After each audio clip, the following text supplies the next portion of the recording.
Today I'm going to talk about an overlooked aspect of the genius athlete Rafael Nadal.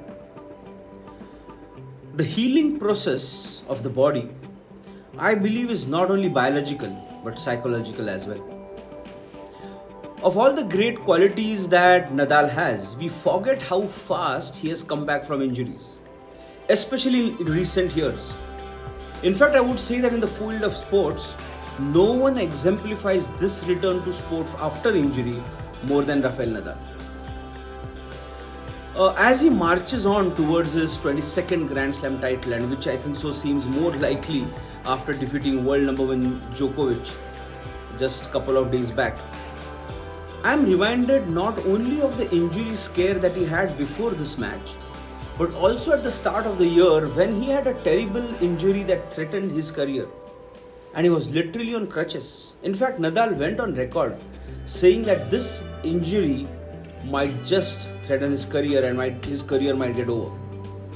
However, to everyone's shock and surprise, within few weeks, he was playing the Australian Open, and as we all know it, he didn't just play it, but he went on to win that title in an epic match from 2 sets down.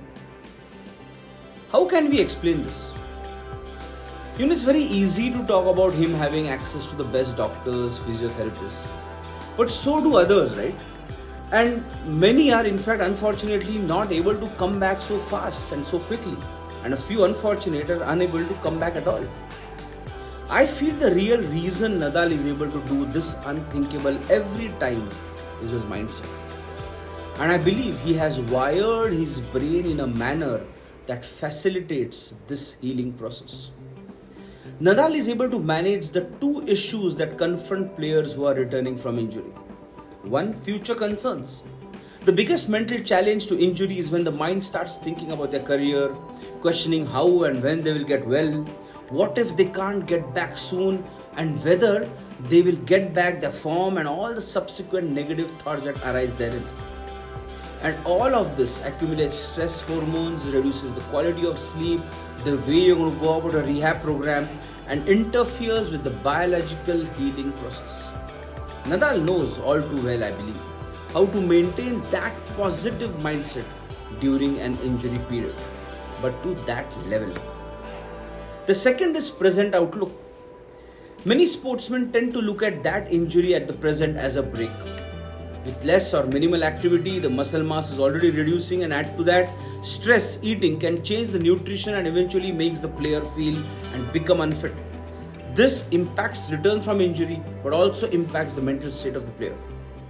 Nadal's belief in his ability to come back is so high that he must be probably setting a routine that is so focused on getting back, and not just on getting back on court to just play, but to go back to that top form that can allow him to beat the best any day. In sport as in life, I feel it is the small things that make the biggest difference. And it's certainly true in the case of Nadal. Not only for his return from injury record, but also for the things he does so well even at this age of 36 years.